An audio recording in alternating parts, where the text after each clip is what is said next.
Hey, what's up, everybody? Welcome back to Coach Johnson's YouTube channel where we talk all about offensive football, the power raid, the air raid, and just football coaching in general. So today, excited to continue our organizational type things instead of just X's and O's and concepts.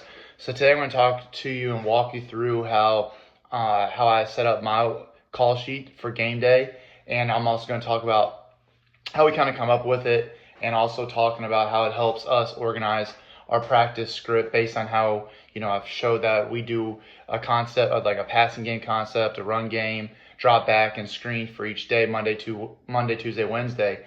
And so I'm going to show how like we would set that up for our game day call sheet, and how we make sure that we get all of our reps so that we're not ever calling something in a game that we don't practice during the week. So as you can tell right now, we have our beginning script, which we'll do 10 as our base, and then if we want, we can always expand into a couple more. And what I do next to the beginning of the script is I have our notes section.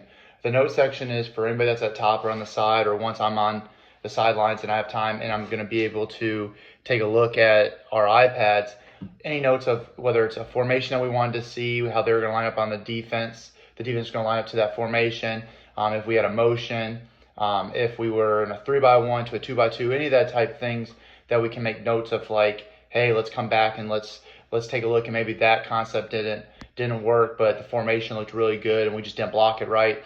Just ways that we can take some notes and it's nice and organized.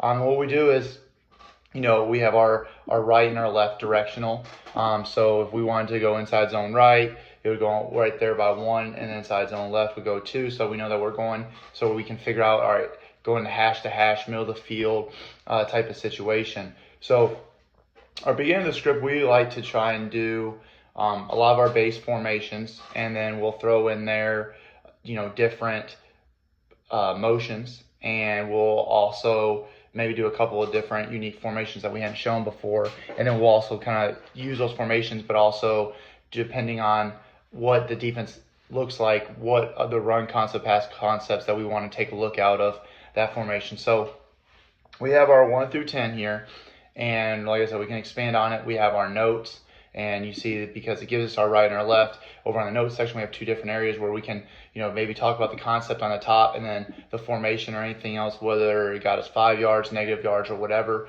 we can put there on the bottom. And as you now go into it, this is where I know a lot of people do like openers, or they'll do second down play calls. That's where we get into, you'll see that each day, this is how it helps us for our practice, is stick and wide cross are our Mondays. So we have the 5, and sometimes we'll even go 10 because we don't need to have a right or a left. And we'll go with our favorite way, like stick is probably, with the amount of time, different variations we run on stick, we'll probably have like 10 different ways we want to run stick, and make sure that we practice those ways with the different formations or motions or the variations. And then we have our wide cross. So on Monday, we know that we got to hit those. And if we like something, great. It's got a thumbs up. And if it's something that we didn't like, the kids don't feel good about it, quarterback didn't like it, then we strike it off. And I print this off every Monday, Tuesday, Wednesday, so we can kind of go through it. So I'll have my notes and I'll scratch off of something. And then hopefully, by Thursday, as we go through our walkthrough Friday, it'll be kind of a finalized. So it's a living document throughout the week. And the same thing we do with Y cross. Is there something that we want to take a look at based on what they do with their defense, or a variation we haven't ran yet, but our guys feel comfortable and we feel like we're at that level of mastery of the concept that we can do that. So we'll put that in, and like I said, we'll make comments on it, we'll strike it if we don't like it, all that stuff. And then we go down to Tuesday. So Tuesday we have our snag and snail concepts, and so it's the same thing that we talked about right before that. If we add any motion, any of that type, different formations or whatever, and we go through it. All right, do we like any of it to go with our bread and butter? Is there a unique way we want to run it? Blah, blah, blah. And so that's our Tuesday. Then we get into our Wednesday, and where it's our shallow cross and our mesh. And so we set it up that way because in the mesh we'll have a lot of different ways because of the different variations, just like stick. And so we have a bunch of different ways that we can run it. And then if we like it, we like it. If we don't, we strike it. And then we go down to our screens, and we like to have probably about 7 to 10 different ways to get screens so that we can get out there quick. And it's something that no matter, like, depending on the box or whatever, screens I think is something that you need to have more of other things, especially with the power raid, because it's a great way to get the ball out in perimeter and to get your offense going. So we have a lot more things that we like to run on screens, and that's kind of like when I go into our meshes. Meshes are big. We love to run meshes. We're seeing a lot of man. So if there's any type of situational stuff, we have all of our mesh variations, and that's why we have so many different slots for our mesh. And then we get to our kind of where we combine our smash, curl, flat, forward verts with the way that we teach our four verts, and our kids are kind of having to read on the run. It's almost like that option type stuff. We don't try to mix it up too much, and so we have a couple of our base formations, and we'll get that down there and make sure that we get plenty of those reps. And we work a lot of four verts throughout Monday, Tuesday, Wednesday to really make sure that, how does it look against any type of defense, and how we can, because everybody knows on Monday the defense, because we do get competitive obviously as coaches, but we always try to get a bunch of reps. So we always build four verts in Monday, Tuesday, Wednesday, because just like on Wednesday you're seeing a lot of mesh shell cross, and so people start playing down on that like scout team, and we're like, all right, well then we'll take a shot deep and let's see how we are in our completion percentage. So that's where we have our passing concepts based on what day we are. Now we get into our run stuff. So on Monday is our big inside zone and dart and gut. So we have two categories, two boxes for that, and so there's our ways that we can do that. And then we got Tuesday will be our GT, GH counter, and then also our power stuff. And so there's our categories for that. We know that we'll have to hit that on Tuesday. And then we have Wednesday as our buck sweep, and we like to run buck sweep a lot of different ways. And it's also one of those that, certain formations and stuff in order to run it. So right down the left side in the middle of our play call sheet is our beginning, our script, and some notes, and then all of our different concept families. And so that's how we do that. And then right underneath that, you'll see that we have our cover 2 beater, cover 3, and our cover 4 based on what we run. And so that we know when I'm seeing it, because I try to teach quarterbacks grass and to read it, but then I can know, all right, we're seeing a lot of cover 2 and certain downs or distances, or they play mostly cover 2 or cover 3, cover 4 is just a reminder down there, like, boom, here's what we can run to beat that. And then I also will kind of categorize what we're really good at, and that's where, like right here in cover 3, 4 verts is, since football has started passing a forward pass, 4 verts has been one of the big cover 3 beaters.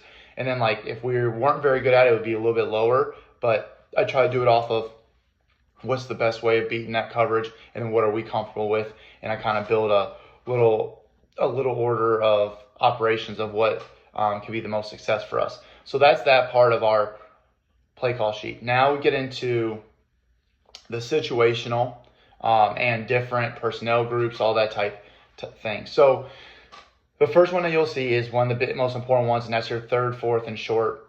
And always remind myself, hey, freeze and quarterback sneak, you got the Philly tush push that, is 99.9% effective, and freeze, at high school level, it's higher than 50%, and we can always use a timeout. And so it's one of those things of don't be scared. I always tell myself, and don't be scared to put ourselves even in a better third and short or a better fourth and short and go with a freeze. And then a quarterback sneak is obviously like, hey, just if we can get that a yard or two, then don't be scared of doing that. So it's just kind of also a reminder for myself. But we have our 5 best plays, based on how many times we see that per game. And that's kind of come out to the average of like a 4.5. So, 5 is really good. And if something's working, we'll come right back to it. So the 5 is our main one that we'll try to have out of our base runs or different formations and what we like to do. So that's our third and fourth and short.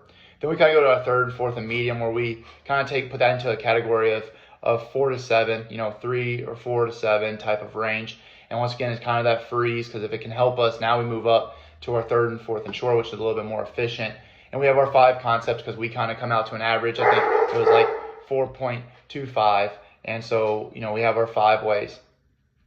One thing that we don't see a lot, and I also kind of combine it to a shot play or a long situation, but we'll do our third and fourth and long, and we'll come out to that, a good about 3 to 4 times a game. So we have our what do we feel like we can beat anytime we need to get 10 plus, and so that's where we get our 4 plays there. Then we go to our situational, where we have our red zone run, red zone pass, and that's from the 20 and in. And so we'll have our 8 bread and butter for our run and our 8 for our pass, because it comes out to the amount of plays that we get down there. It comes out to, between 14 and 20 plays, and we break it down because we're pretty close to a 50-50 margin. So that's where we have our red zone run and pass. But we will go back to anything that's on that left-hand side of something that we feel like can help us into that area anyways. Then we go into different empty formations that we have because we love empty. We like to utilize empty. Empty we also qualify for as our quads. So if we have like a formation for here is like if we have our empty left, we'll just put in empty left. And then what I don't like to try to do with a lot of the formations is 3 to 4 things that are really successful. So for like us, a lot of people have seen where we'll kind of do our diamond, which we consider obviously empty. And so that would be, a Q run, a 1v1 backside, and then we'll have, our screen game. And so that's how we'll put that out into our game and into our play call sheet. And whenever, let's say that's a smoke screen, well, we do that on Monday. So that means that we got to practice that on Monday. So it'll get highlighted, so an example of that is, okay, what do we have? Today's Monday, and so what I'll do is I'll just go to our fill color, put it as a highlight, print it off, and boom, we know that we have to get to that on that day. So that's an example of what we mean by our empty formation or different personnel. And obviously, what we'll then do is when we come down to any type of unbalance or any of our heavy package, which we do have a heavy package down there, but it'll be one of those reminders. And what I like to do is our major one that we like to go in, and then, all right, if they don't line up well to it, okay, here's that red, and here's what we can run until they stop it. And then I got even more. And I know it says like 8 different ones because, we might have 8 different formations and only be able to do 1 or 2 things that we want out of it, but it's a way that we can come out to a second and short, and we can run that, or, in a situation, or come out in a first down and run that, or after a first down, going into it, and I know to go and look at that, and all right, do I feel comfortable of us running that? Then let's do it. And that way that it's probably a formation that they have not seen from the week before, or it's one of those tests of how much film did they actually watch. And if it's something that we've ran before, boom, we'll put it out there. And if we don't like how it looks, we can call a timeout, or we could just go with our check into something that we know no matter what won't hurt us out of that formation. But it's a way to make defenses play on their heels and on their toes, and we get to have a little bit of fun with that. Then we get into our one-word calls. I never like to go, more than probably 3 to 5. And it might be just one of those things that, hey, we feel we can play really good tempo this game, and we have good depth with our roster. So one-word calls, and we'll have it, 1, 2, 3, 4, 5, or maybe a word for it, and they'll know it's this formation, this play, and boom, let's roll. So we'll build in some of those throughout the year, and so that's why I kind of keep them right there. I have our shot plays. What are some things that, hey, if it's second and short, we feel really good about what we're doing. They're starting to play up or something that we want to take a shot. We have our 1 through 5 slots on that. And just so everybody knows this, doesn't mean that we're putting 5 on there, but it's a way of making our sheet so it's a template, and we put in as much as we want there. And sometimes we just keep it throughout the year, and I'll do different color codes so I know if it's a, hey, green, like let's go with it, or if it's red for this week, I'll put a red there. But it could be just an emergency type thing. Then we have our heavy package, which is based on our heavy formation, and we'll do, a regular run, some quarterback runs, and then maybe even a pass or something off of that, and that's where we get in our 7. So you'll see, 2 or 3 quarterback runs, and all that out of our package, but it's the plays that the guys kind of know with that. 2-point plays, just add them up throughout the year. We have our 4 that we feel good about, maybe for that game, just in case we have it, or if our kicker's not being consistent, not doing a good enough job. All right, well, we're just going for 2 the entire time, and hopefully we need it more than 4 times, because we know right there, that means that you scored 4 times. That's 4 touchdowns. That's, you're doing pretty good with that touchdown a quarter, but, you never know. That can get us 32 points, and if you're not prepared for it and your kicker's not doing a good job, well, then you're in trouble, and that's only 24 points. So it's a big 8-point swing to make sure that you kind of are organized with your 2-point plays, and that the players know on Thursday when we're going through it, hey, here's what we're going to work on, and we'll work on all of them throughout the week as much as we can. And then this is a way that, if you want to get even more, like categorized, is instead of having quarterback power like it is over here, for us, like saying, spread Q power right, we can now, okay, well, it's under a quarterback run. Now we'll just go over here, spread, Q power, right, and now we open up the slot right here. So it's even more of categorized like, hey, I want to go to the quarterback. It's almost like when you're playing Madden NCAA and you can go to concept or player or whatever, and you want to hit quarterback power, quarterback run game, you can come over here and boom, you just select it. You feel good with it because you're having numbers in the box. And so it's that way that you can get even more organized and broken down into another whole category. And then one thing that I'll do with that, so right now this is just our modern template right here with inside zone and that family being, that smoke gray steel and then the gold color right there. What I'll also do is base off our wristbands. And so then when I go over to our quarterback run game, and if power is one of our categories and it's a family on our wristband, then the background will be that so that I can organize the quarterback run game that way as well. So that, there's our 10 quarterback runs that we want, and it might be like 5 blue, which is buck sweep, and 4 of them are, ISO, quarterback ISO, and that would be like purple, so that our quarterback run game is right there. And then, all right, there's our families, make sure I got the personnel and all that. And then, I've had a couple situations where I've been able to have a Wildcat, a guy that I know I can rely on with a Wildcat package, and, you can build up on it. And, and sometimes what I've done is I'll create like a complete empty space right here and just let them know that like, hey, we haven't practiced that quite yet. And so it'll be like, all right, we're only good to go on play 1 through 4. Just because I have the ideas, like I'll put the ideas always on my call sheet, but if I haven't worked it yet, I don't do it. But I keep the play call sheet throughout the week to make sure that we're working all of our concepts. Make sure we worked everything on this call sheet. It's a living document. I'll scratch it. I'll make comments on it. Or, hey, maybe this doesn't work this week. And it'll get polished up going into Thursday. And then Thursday, okay, that'll be the last chance. If something that we don't feel like is hitting it off right, then I'll scratch it. And then by Friday, it'll be nice and pretty.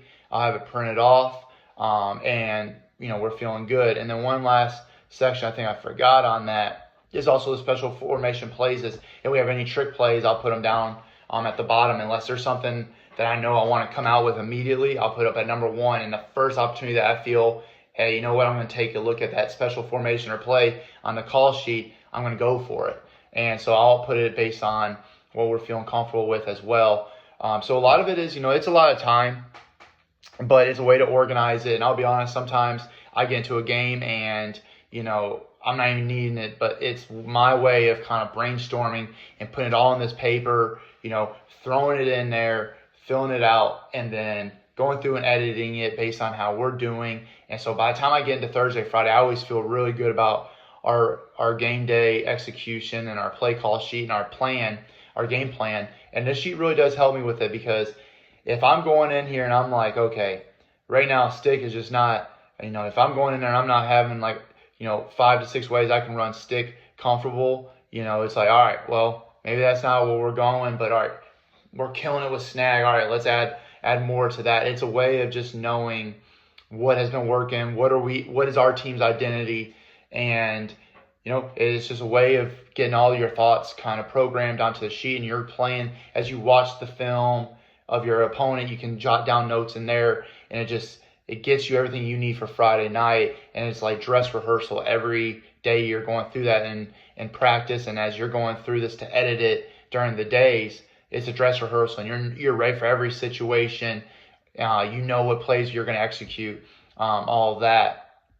So, if you have any questions or you would love this template, I just shoot me your email the bottom, or follow me on Twitter, which is @CoachMMJohnson, and I will send it to you. I am not scared of sharing it. You can edit it. I'll give you the Excel sheet, where on here is the Google sheet and the Google Doc, and I'll send it to you, and you can make it with all your colors, do it any way you want. But this is perfect, so when you print it out, it's on a regular sheet and it's front and back, and I always card stock it. And then I also put in my my little Staples paper holder, so it's nice and clear, and if it rains or nothing gets destroyed, and it stays straight throughout the game. And I do that, like I said, every day at practice. So well, anyways, this is kind of my way of organizing for Friday night for the game plan. I take what we do throughout the week with our practice plan and how our practice schedule, build it into our gameplay sheet. And then what I'm going to do the next video is talk about how our wristband and how we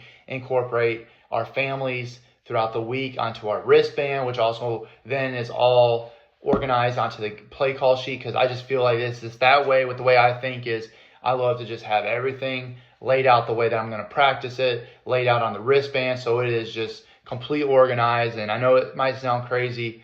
It works for me. It helps me get everything, the way I want it laid out, clean and organized. And, it's taken me how many years to kind of get this play call sheet before. And I've really seen, especially after last year, huge jump in the numbers being organized and taking the time to really fill it out and make sure you got the plays you want on there and scrapping the plays that don't work, and that you practice it enough during the week. And it's just a way of helping you mentally with it. But anyways, just hit me up. Let me know if you need this call sheet or if you need any of the documents. I've had coaches reach out. I'm not scared to share anything that we do, because I did not. I might have created this sheet, but I've gotten and stolen it from ideas of other people, and I finally worked it the way that I wanted it for my mind and what works for our offense as a total. So anyways, I hope you guys are doing well. We just finished up spring ball here in North Carolina. We're dead until we're going to get going on June 17th. Super excited. We got almost 70 guys out there, which is great. We have about 40 plus rising ninth graders, so it's going to be a lot of work coming in June 17th, but we're excited. The kids are flying around, really good group of kids. So hope that's the same story for you and your program. I hope everybody stays safe and, just continue to learn, and let's get after it.